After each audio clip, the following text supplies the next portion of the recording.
And we're back.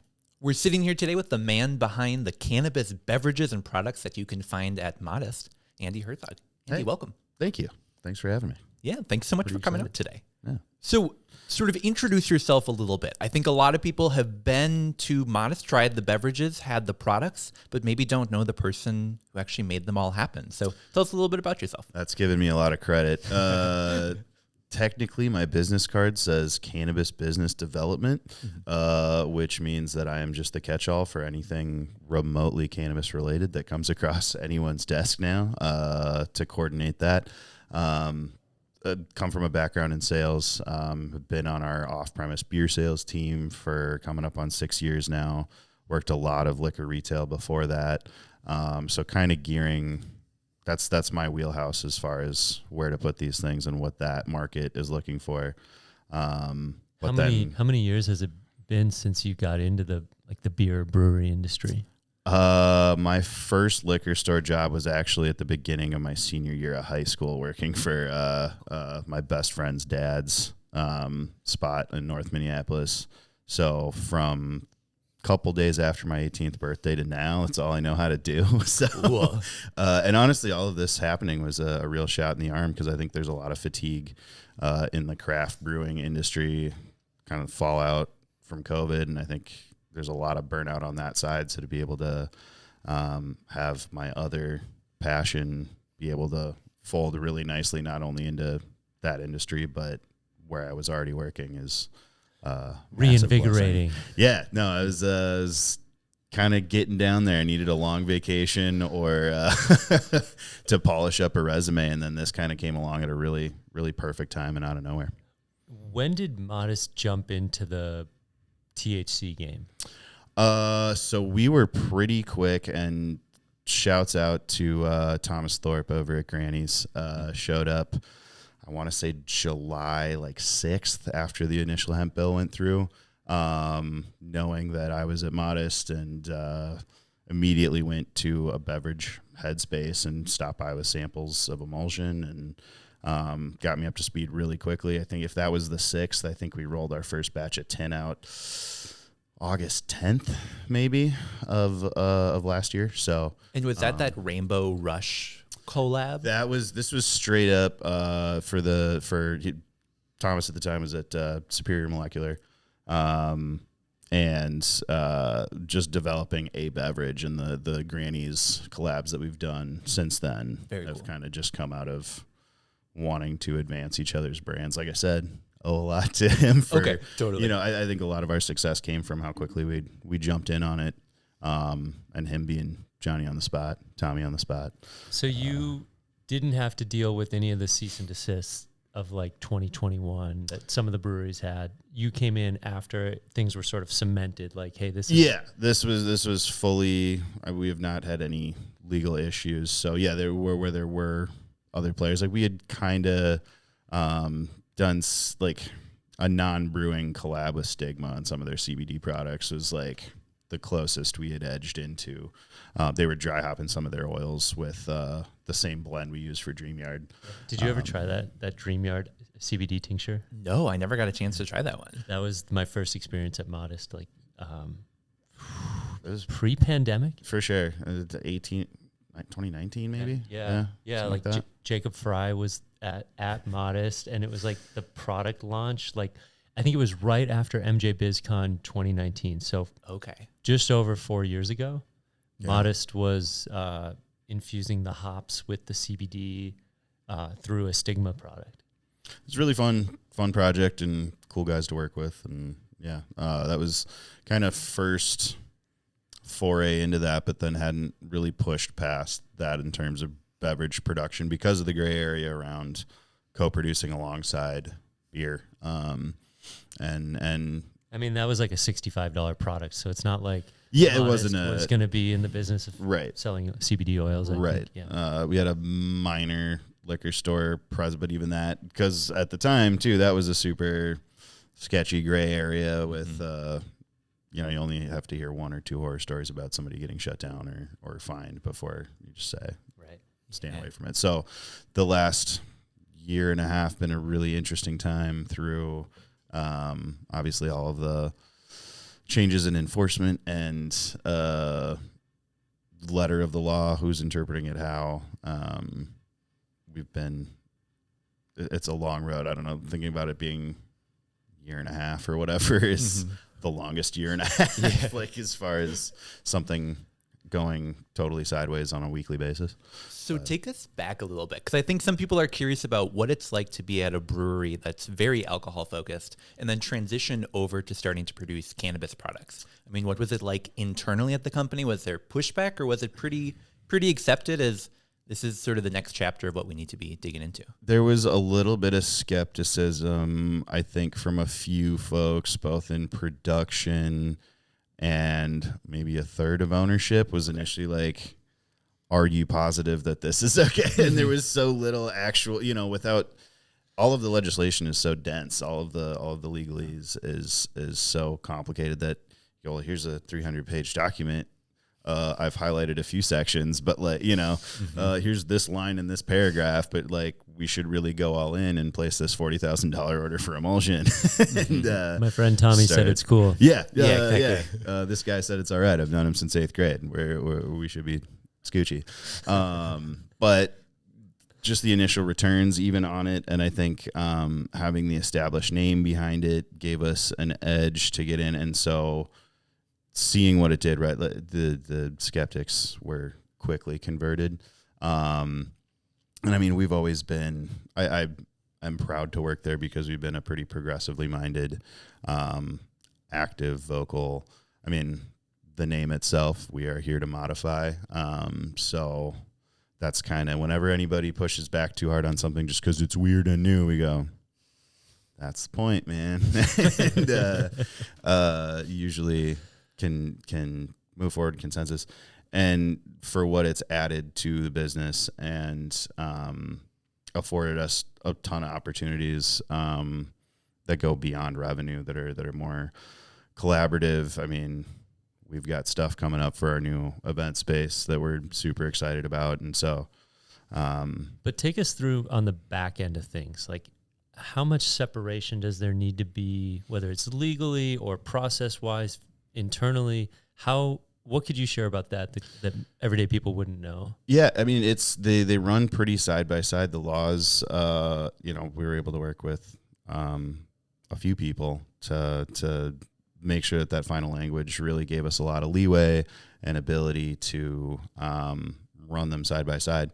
Our processes already were super clean. Another thing that we pride ourselves on is having really high standards when it comes to cleaning process, CIP, in between batches. So really just treating it like another brew with a much more, it's a science rather than an art. Brewing, there's a little bit more of a free form, throw a lot of ingredients in, a bunch of chemical reactions. This is literally just, in some ways is a lot easier, in some ways is much more difficult depending on your approach to brewing. Being super, super precise when it comes to dosing and cleaning processes. There's been some logistical challenges for sure. I mean, the biggest thing is we can turn a batch of melt in 3 days or less, compared to a minimum 2 weeks on a batch of beer. So slotting in these little openings or whatever, it's about maximizing our potential there and working with the space that we have. Are they all considered seltzer? Yeah, that's probably the easiest way to categorize them both for process and final product. I'd compare it to like a Spindrift a lot of the time. It's more than a LaCroix, but not as sweet or as a White Claw or what. We use all natural fruit purees. So that they've got, you're adding a little bit of pectin. It gives it a little bit more mouthfeel than a straight up carbonated water, but it's definitely not a soda. So we'll go with seltzer. For sure. Yeah. So do you want to take us through, I mean, we've been sort of talking about the beverages. We've got a bunch in front of us. Do you want to take us through what that current lineup is that you have here at Modist? We started out right out the gate with the pineapple raspberry tint. That was our first 5 milligram. We had a couple 3 milligram flavors out the gate too, just because it was so new. We've kind of seen that market dwindle as people's tolerances go up. So we're at 5 and 10. Tint is our single serve brand. Pineapple Raz is the first flavor combo out, and super popular with the on-prem crowd. Do a lot of bars and restaurants with this guy. This is the pineapple raspberry. And I think that'd be a fun topic to dig into it with Andy here, as far as like, okay, so we know that seltzers and THC beverages are sold at restaurants, but take us through like how you were personally responsible for getting more of these beverages into restaurants, and like take us through some of those same probably style conversations that you had to have with a restaurant owner. Or there was a couple really early adopters that the whole thing kind of comes down to what is your attitude towards cannabis law before any of this happened. And so especially on-prem, there's a huge range of people that were right on board and like, come and get me if I, like when it was still gray area and it was still just like, who's going to be the first one out there? There was all the way up to folks that need a lot of reassurance and they need to know it's going to be okay. So there was a lot of going and tagging along with our on-premise manager, Lance, to, whenever he's got a spot where he feels like this is going to go really well, but they need to see something. I'm not a legal expert. I guess I'm just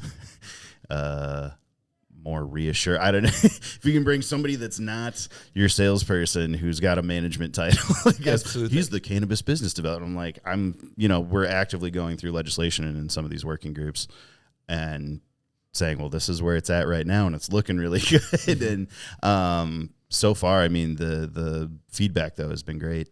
And it has turned into a pretty big chunk. We got into First Avenue and all their related properties with Tint has been massive. I mean, so much of it is just exposure too.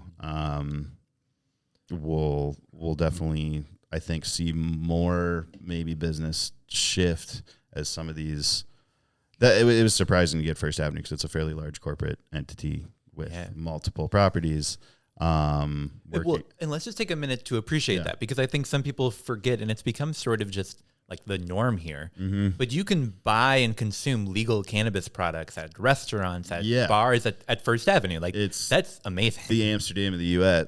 It's really cool to see folks from out of state, but even just out state, where maybe again because of personal politics, beliefs, concerns. Cabin Country doesn't have it yet. It's mostly in the metro. And so even people just coming down from up north or coming over from Wisconsin, like see our menu board and go, I can have this here. Like, absolutely. And I think even Modist is fairly unique so far in the level to which we go side by side, and haven't heard any horror stories from accounts. We by no means have had any issue. People self-regulate so much better with cannabis. And that's a big part of the pitch for anybody serving on premise that is worried about it. Is somebody who has had too much to drink is going to come back up to your bar and demand more to drink, and who knows how it's going to go when you tell them no. Somebody who has overserved themselves cannabis is going to go sit at the end of the bar and look at their phone and take deep breaths and not bother anybody. Yeah, so. There was someone asking me the other day, like, how are we going to regulate this on-site consumption under micro licenses and adult use? And while I definitely think there may be some challenges, maybe some figuring it out, I mean, people can consume cannabis on-site today. Like, that's not a problem of the future. It's something that like we're actively working through and figuring out and really not having a huge problem with today. Yeah, and that goes for, like I said, we're kind of the guinea pig maybe for most permissive. A lot of other tap rooms will have a system of like, oh, you get your hand stamped once you've crossed the line into cannabis, you can't order another beer there, et cetera. Or they have to be on separate tabs at least, or what have you. We haven't enforced any of that, so it really is Wild West. We've had large events with lots of people, dance events, whatever, highly active stuff, and not seeing any kind of, abnormality shift. There's always some, when alcohol is involved, there's always some variance, but we haven't seen it get worse, and if anything has gotten a lot better. since we've given people that alternative. Yeah, we've seen it at our events too, where we haven't seen an issue. Mm-hmm. We've seen that there hasn't been an issue, and I think over a year ago, Jason Dayton hosted the Trail Magic Tap Room at Booch Bev, the former Able Seed House. And what stood out to me, I went the opening night and invited a group to come. And what stood out to me is that the noise level didn't get louder as the number of drinks continued. Yeah, that's a fun observation. Like we have a couple recurring events. We've got like a trivia night. We've got it's been a while, but especially when we first rolled them out, we were still doing like a monthly Magic the Gathering tournament that actually like drew a pretty big crowd. And yeah, the same thing is like our bar staff is like, I love working those. Like we sell a ton of melt and everybody's super chill. Like there's never that guy or whatever. And then whenever those coincide with like Twins or Vikings games, and then you've got that crowd coming in out of the stadium. And like, that was the funniest, just like a Sunday afternoon Magic the Gathering tournament. We had a post Vikings crowd come in on that where everybody's quietly sitting there enjoying their melts, and then just like horde of drunk middle-aged Vikings fans come in like, purple dinosaurs. There's nowhere to sit. Get your cards out of my way. But that's kind of the beauty of that environment too, and having the ability to be a hub for a lot of different stuff. Yeah, welcome to Minnesota. I wonder if Andy knows how many miles of lakes and rivers there are in Minnesota. Oh no. Miles of lake, is that square mileage? Is it just rivers? So it's all of the rivers added up throughout the state of Minnesota, how many miles there are. We ask every one of our guests this question. Oh, no. Yeah, this is just a reoccurring Northern Lights. And how wide is the range? Because it could be really ridiculous. Tell either me way. the I'm number like, of 10,000 of man. miles. I'm going to go, man, over 10,000 seems like a lot. So do you think it's like 10,000, 20,000? Cricks, we counting 30. cricks. We're gonna So it's number of miles of like river, lake, like river shore in a sense, right? Yeah. Okay. I'm going to go 30,000 ballpark. See what you want to say. Seems insane. It's closer to 80 to 90,000. No, well, is it both banks or does that count? No, it's just how we've got a lot of rivers in Minnesota. Linear river, I guess. That's our favorite trivia question. We asked that at our yeah. last trivia event, and people were so pissed. Yeah, I was so off. That's around the world, isn't it? That's wrong. I don't know. We should look that up. We'll look that up. More trivia coming next year. We're going to cut this whole segment. Yeah. Trim it. All right, so let's try us through the beverages. Yeah, so definitely. you poured out some of this pineapple raspberry Yeah. wine. Kind of flagship early adoption. And like I said, it's that not full soda. It tastes like real fruit because it is real fruit. Doesn't have that hairspray fake extract effect to it. You got the natural tartness of the raspberry balancing out the nice, thick, rich sweetness of the pineapple, and everything is kept to a pretty diluted level without being short on flavor. We've dialed that in a little bit. We have punched these up slightly based on feedback, but still super. We want you to be able to have more than one, especially when we're rocking a 16-ounce can on a low-dose beverage. It's not going to be you need 60 flavor. grams of sugar, right? Yeah. And then you don't need sugar. Yeah, it's right. that fine balance. We're not adding anything. It's natural sweetness. It's really it's almost like using fruits as sugars. That's cool. Well, it's super delicious. I mean, you can definitely get those flavor profiles from it. Like I could have drank in that having no label on it, and I'd be like, wow, this is raspberry and pineapple, like right. 100%. It's real deal. And honestly, sometimes, especially on the beer side, I don't know if that's that type of consumer, but it's been cool. I don't know if it's a more cannabis focused or because these are pure expressions of the fruit than you would use in a sour. We've had a lot more feedback like that versus in beers. People tend to go, that doesn't taste like mango. You know, you've never had a real mango. You've had mango White Claw or like Jolly Ranchers or whatever. Like, this is a mango. They're like, oh, what's that, like piney cat pissy? And I'm like, that's what a mango tastes like. Like, that's a real mango, man. So, and that's, well, if you want to talk mango, our other 5 mig, which this was formerly a 3 milligram flavor. When we killed that brand, we liked the flavor, so we just knocked it up to a 5. Cool. Mango Passion, again, little goes a long way when it comes to acid on this one, in particular passion fruit. is so powerful that it kind of works better, I think, for that more diluted approach to making a seltzer versus soda. Very cool. And I love watching sort of that evolution in the industry as we went from, 2.5, 3 milligrams really being something that I think consumers were seeking out and buying to today, where there are definitely still people that are on that low dose side. I mean, we saw that with products coming out that are like 1 milligram servings each, but sort of that change in people's tolerances are adapting to our legal products. For sure. It begs the question, though. Do you think there's a time where you could possibly end up just having 10 milligram beverages, or would you shake the magic 8 ball and say, hey, do you think there's still enough, are there enough sales to warrant a 5 milligram beverage? We've asked ourselves this recently. I think in my mind, what's keeping us with fives is that on-premise market. And I think as long as we continue to see our customers invest in having these things on the menu, and we still have a couple restaurant groups coming to us looking for, not contract brewing, but a consistent custom beverage, and they want fives because they've got a little bit more control over serving. That makes sense. And just from a capitalistic standpoint, more sales. For I'd sure. rather sell you 2 beverages to get 10 meg than 1. Absolutely. Well, and as I've talked about previously on this show, I was very much of the consumer who said anything below 10 milligrams, not really worth my time. And then was engaged to my fiance, sort of learned more about her cannabis consumption. 10 milligrams, that'd be too high for her to buy out in public. And so finding that middle ground, I can totally understand that. For sure. And that's been a huge part of getting these off the ground and normalizing them in this market.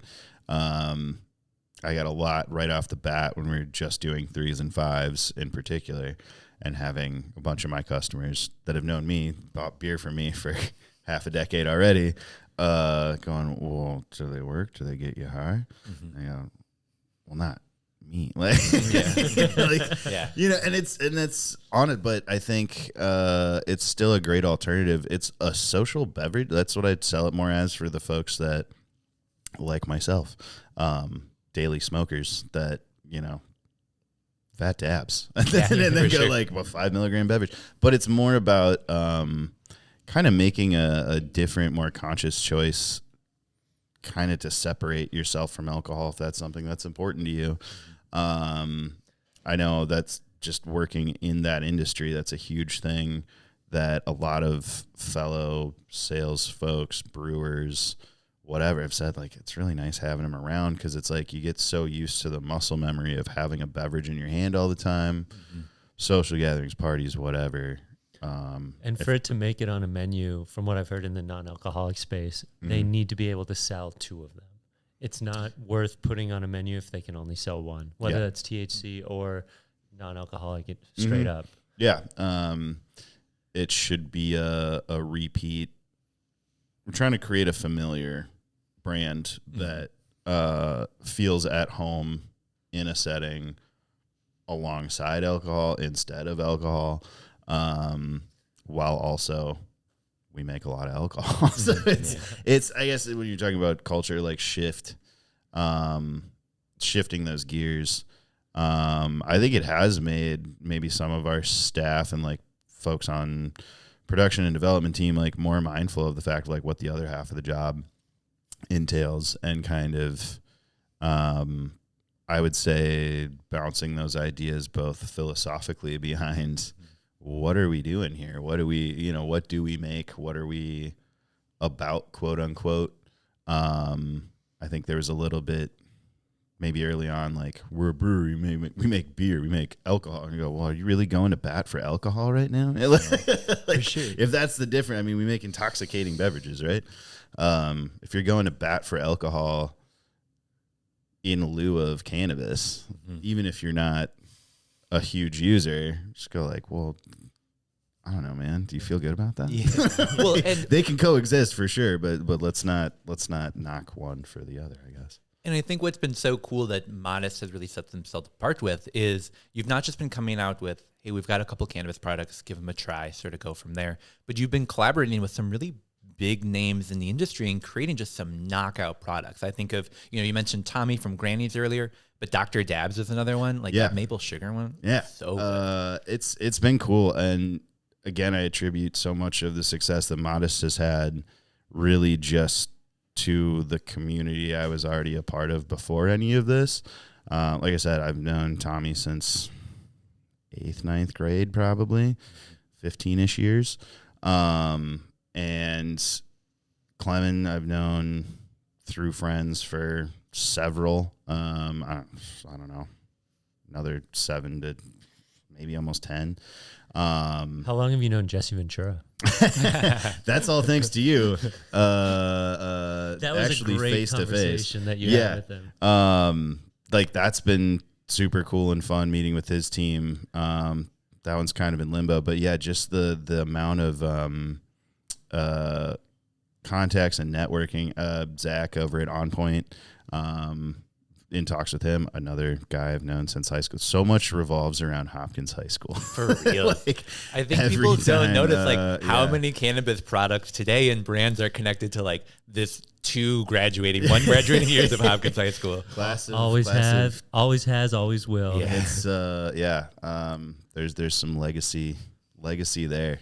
It's great networking. And just some of the connections that have been made and maintained that whole time all the way up to this kind of feels like kids that were, cutting out at lunch to run to Arby's and play a swan or whatever. We're having a branding meeting now about what our joint collaborative product's going to look like in the legal space is wild to think about, but really, really cool and special. Aaron Morrison, again, another, obviously over Granny's. It's just been a really cool opportunity, and like I said, really rewarding, and came at a time when I think I personally really needed some rewarding work to do and to reconnect with some people. That's cool to hear from your side, because I definitely shop Modist more now. I thought Modist was cool, knew of it, but then I think the THC and the chill aspect, bringing my friend in 2022, a year ago, being yeah, we can just belly up to the bar. We can order a pineapple raspberry and no one's going to bother us. And it's so approachable. It's so easy. And it's right down the street from Target Field. So I really think that's the last barrier. If we can get THC into professional sports, which I don't think we will, but if we can, then it is everywhere. We're working on my pie in the sky for 2024 is to crack into a couple of the private golf courses, to get a few on board, because I think that alone right there, huge subset, and it's been a lot about getting cannabis into the hands of people that it will be perfect for, but that haven't for whatever reason. And I think on the beverage side in particular, we've seen so much of so many of the rave reviews coming from a much older crowd than we would have guessed when we set out. It's a great alternative for people that are not going to smoke, or that just the entire low dose market has been great entry point for the uninitiated. And I feel like golf to me makes the most sense. I've been getting back into it the last 2-3 summers, and this is all I put in my bag. I'm it's so much nicer. I'm why would you want to drink and golf? It's already so hard. Why make it easier on yourself, man? Let's take a quick break. Sure. Yeah. Hello, everyone. Welcome to Northern Lights Podcast. I'm here by myself. I wanted to tell you about the February 19th event that we have coming up. It's a Living Soil class. It's going to be held at Modist Brewing. You can get your tickets online at the minnesotacannabiscollege.org/soil. And if you've ever learned... It's alive! Are you a living soil? I'm the living soil! Come and learn more about me! Do you know Stephen Cornell? Do I know Stephen Cornell? Stephen Cornell is who grows me! Aha, you're grown by Stephen Cornell! If you want to be grown just like Stephen Cornell grows living soil, you can grow living soil yourself. Just be like Tanner and come to the Living Soil class on February 19th. February 19th, Modist Brewing with Cornell Urban Agriculture. Come learn about living soil. Hey, don't they have a brand new private event space? They do. It's pretty cool. And we're back. So, Steve, you poured out some of this mango passion fruit, and I want to talk about this a little bit because I drank some around the break, and this is delicious. Tell us a little bit more about what went into developing this product and sort of the flavor profile behind this. You know, passion fruit is something that we've used a lot in beers in the past because it packs such a punch. A little goes a long way. You've got that huge acid lift, but that is really uniquely tropical. And then again, so if that's bringing the acid, the mango brings the sugar, the same way that pineapple raz, acid, sugar, balance, and using both of them in a restrained enough way that it's not cloying your face off. That's mango passion. That's something that's kind of the basis for a ton of, we put out 50 to 60 beers a year.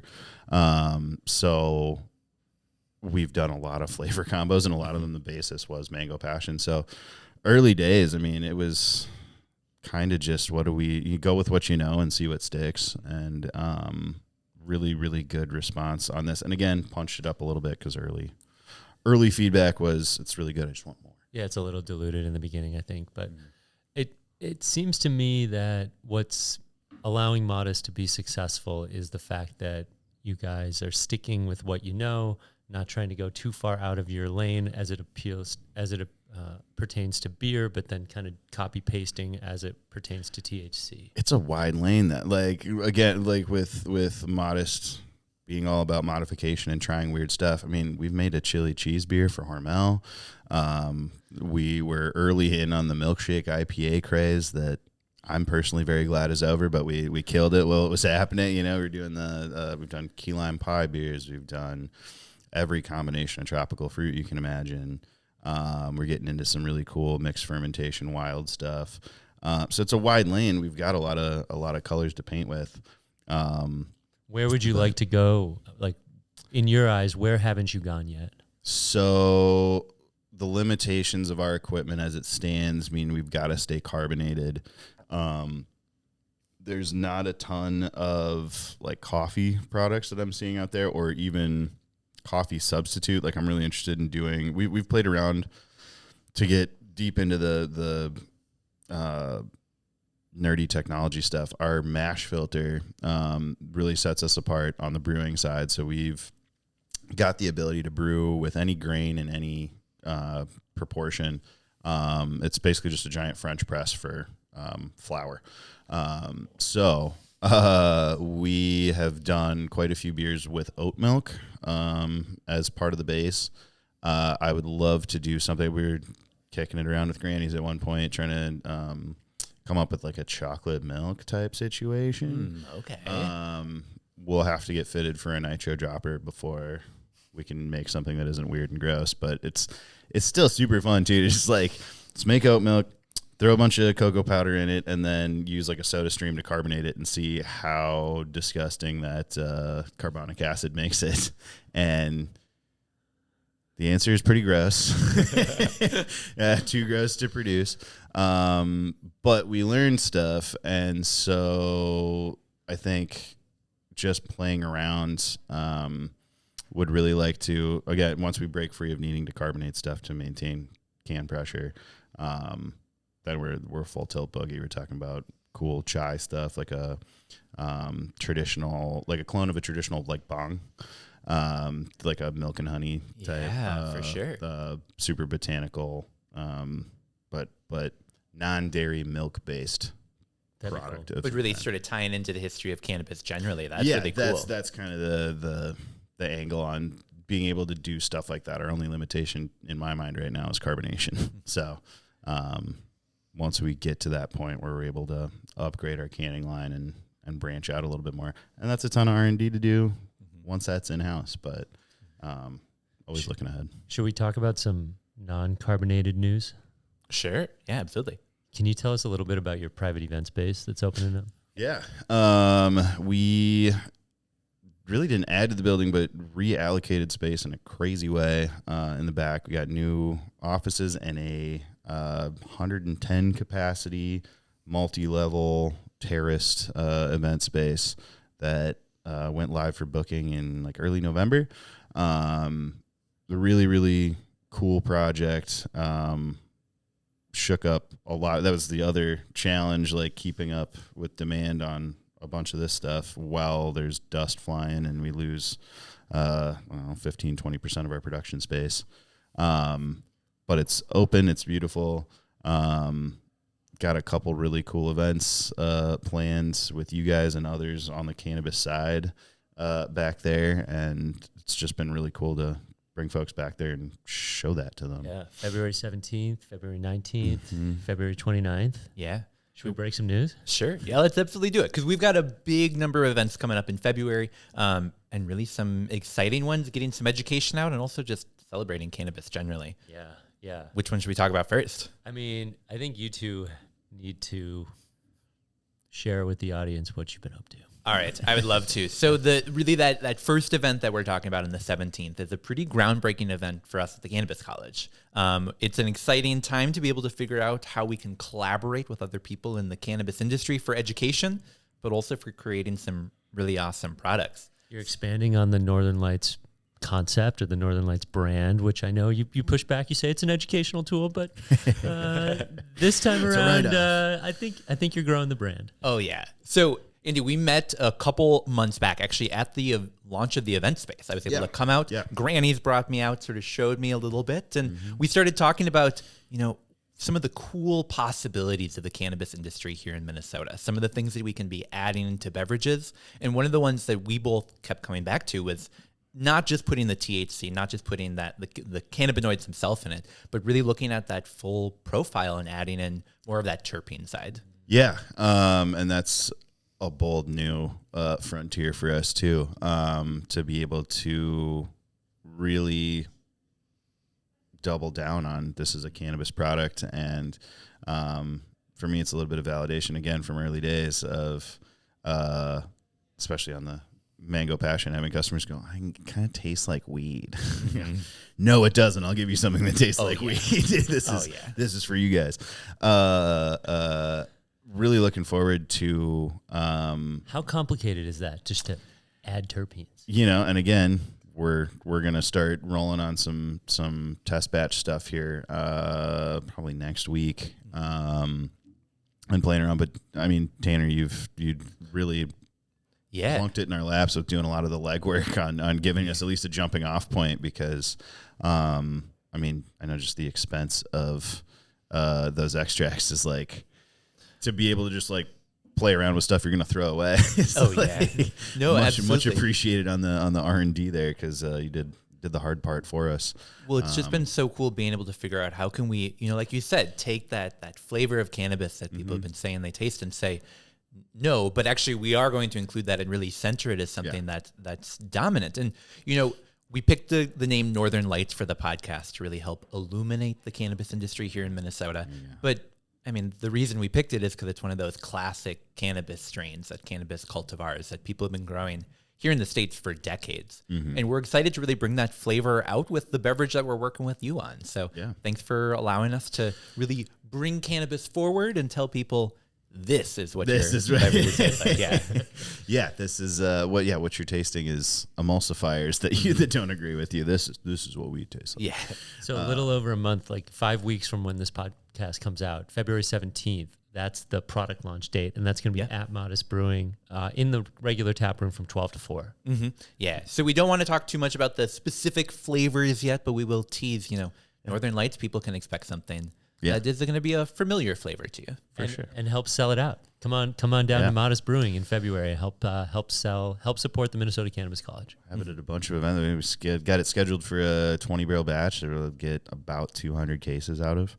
So we'll see how long that lasts between cranking it out at these events and classes. Hell yeah. And after this interview, you're going to have another interview with Stephen Cornell, and he's going to be leading our February 19th class. Absolutely. Yeah, it's going to be a great class because we really try to focus a lot on not just the how-to of growing, but really focusing on educating people on that science side of stuff. And if you are interested at all in growing cannabis, let's be real, the soil that you're using is an important part of that. Yeah. We'll be digging deep into the science behind it and how to really get it to the top tier of growing cannabis. And it's not just super soil, it's living soil. Yeah. A little different this time around. Yeah, we're really excited about it. And we'll be in that event space, so people will be able to come on out and see it. come check it out. Great presentation area, perfect sight lines, super comfortable. Got your own bar back there that will obviously have the beverage out along with the full lineup. We'll have beers on tap.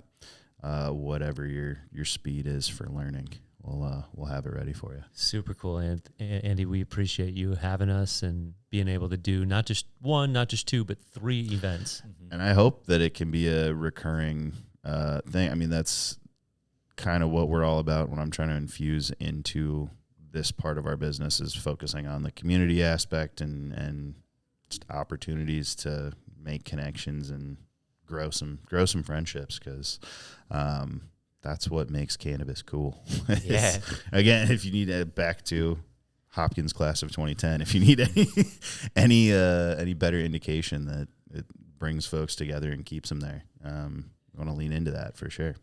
Definitely. And I think like the consistency, it's like no longer are we at a point where, oh, my dealer's out, like I guess I can't pick up today. Like it's so accessible now, and like for Modist to continue to want to collaborate and bring new ideas up and through, it's great. I think it's the best of both worlds when we can put cannabis on a brewing line. Mm-hmm. Yeah, 100%. Really infusing cannabis not just into the beverages, but into sort of the mission of the organization. That's Absolutely. pretty cool. Yeah. Awesome. Yeah. Well, so one thing I wanted to talk about before we wrap up today, we've tried the tint beverages, which we really enjoy, but we've got a couple other beverages, and one that you walked in today and I had not seen before. Yeah, nobody really. Do you want to take us through some of the other beverages and products that you guys have? Speed run some 10 migs here. We've got my personal favorite from the melt lineup is 10 milligram. We consider multi-serve. Maybe even slightly more flavor forward than the tint line. A little more complex too. Ginger lemon lime, my personal favorite. Super refreshing. Can like absolutely delete these. Lawn mowing beverage for sure. They disappear quickly at my house. But again, ginger's light. We do add a tiny bit of cane sugar here just to balance out that bite. But all natural lemon and lime. It's a crusher and kind of lags behind in sales, but the people that love it are pretty religious about it. I had this one the last time I visited with you, and it was like I rarely make it through like a full beverage. Yeah, but when you do and you drink a 10 milligram, like you probably are gonna feel something unless you're really into it and it takes you 2 beverages. But I think that 10 milligram is kind of the perfect sessionable dose for the headier consumer. For sure. Definitely. Yeah. I mean, I usually want 2 or 3. It's a matter of, we're looking at like shrinking down into some more 12-ounce format stuff too. We've got our canning line set up to flip more easily between 16s and 12s. That'd be cool to see. It's just, it becomes a concentration issue. So it's, again, science over art, but we'll inject some art where we can. Well, I love this. I've had other lemon lime type beverages before. People who watch the show, they probably saw us try Anthony's, the cultivated CBD one. But what I love about this is that addition of ginger. That's not something that I see in really any other product. It's a really great addition to the flavor. It's enough snap, dry. It's part of what we do, and everything is like we want to invite another sip, whatever that does. And it's usually something to dry out something sweet or vice versa. And keep it sessionable. You can either make a really huge impact and be like, oh, it's a nice taster size. You can do these 4-ounce pours. You go to the events and like, oh, everybody likes a little teeny taster cup of it, but can you sit there and drink not just 16, but maybe 32 ounces of it? And there's something the science of the ginger is like that snappy drying effect that kind of leaves you not thirsty, but a little bit thirsty. I love it. Clinging for more. Right. And then blood orange raspberry vanilla. That is probably our number one SKU. Yeah, this is my go-to anytime I stop in after like a Twins game or really anytime. It's a good one. And again, it's like I said before, we use fruit as sugar. Use other things as sugar rather than sugar. And one thing that we've learned a lot and seen a lot on the beer side is that vanilla adds so much perceived sweetness. without actually adding any sugar. And complex, like a lot of people don't think to combine dessert flavors with fruit in that capacity. I don't know, fruit and vanilla. Yeah. I love this one. This is, I mean, not a new profile for me, not a new flavor, but so good. Every time I have it, I really love this one. Reminds me of it's red Jello with Cool Whip. That's what I tell people. Oh, every time now I'm going to think right? that. Yeah. Like citrus and vanilla. I go, hang on. Yeah, like, that's where my mind went to. Fruit and vanilla. Yeah, I've seen that before. Yeah. It's like a raspberry creamsicle or yeah. Absolutely. But Minnesotans Jello salad. I love the smell of the ginger. Yeah. The ginger lime. Yeah. Super aromatic. And I mean, we want it to be a full sensory experience. We don't want to cut corners. We want things to be interesting and something that folks want to come back to. Yeah, because otherwise, consumers have plenty of choices now in this market. Like, you have to stick out a little bit, right? The redundancy. I mean, and hats off to everybody for coming in and innovating and trying to spread things out. But part of the challenge now with coming up with new stuff is, well, Simpsons did it. You can go, what about Trail Magic did it. That's going to be our new thing in this industry. Trail Magic did it. So this is a limited edition? Yeah, so this is a one and donezy deal, although always open to bringing anything back that people respond well to. Look at the color on this. I know. I was just about to say, about a good beverage for a video media. The Calamansi, right? It's almost like edging into mellow yellow territory here. Calamansi is really intense. So that's color and flavor. That's a thing, calamansi. Calamansi is a South Asian citrus, kind of like a tangerine yuzu hybrid. Got a little bit more of that kind of super concentrated, high stinky, like an educational podcast. Yeah, yeah. Well, you're right. I mean, this to me is like I just like broke open a cutie clementine, and I'm like, wow, you get that spray of. But again, it's the same like dilution and like fruit concentration as the other melts, so it's not. What do we clock in at here? 20 calories a can. No added sugar. It's just fruit. It's really wow. Yeah, that comment about the like so spot on. That it feels like a summer day, busting that open, having like a little tangerine. That bit. spray of oil. Wish I could bring this to school. Yeah. Well, what's great is if you come to the cannabis college, put it in your kids' our lunch. classes, you can have this at school. Absolutely. There you go. Yeah, save a few cases for us, Andy. Yeah. Bag lunch. Oh, absolutely. Wow, this is a good one. This is great. I'm a fan. We're playing around too. It's supposed to be a dual release, but R&D, man, it takes as long as it takes. Looking at doing a Citra hop grapefruit coming fairly shortly. So cool. That's the first time we'll have dry hopped an NA product. So this thing is pushing us into. There's a lot of things that we're doing. We go, oh, this is the first time. Could have on the beer side, but we go, oh, this is pushing us into a first. And you're creating more space for other people. You're creating space for more people to come to a brewery. Yeah, I would hope so. I mean, it's been cool. Like I said, yeah, it's the demographic would maybe surprise you for like the new. Although at this point, I think it's kind of open secret that everybody's parents really dig these. Yeah. But it's cool. It's I think it's increased the amount of time that people spend with us and their willingness and want to come back. Well, you can't take the calories out of wine, but you can take the alcohol out of beer. There you go. Exactly. We've got an audience, and we're keeping it.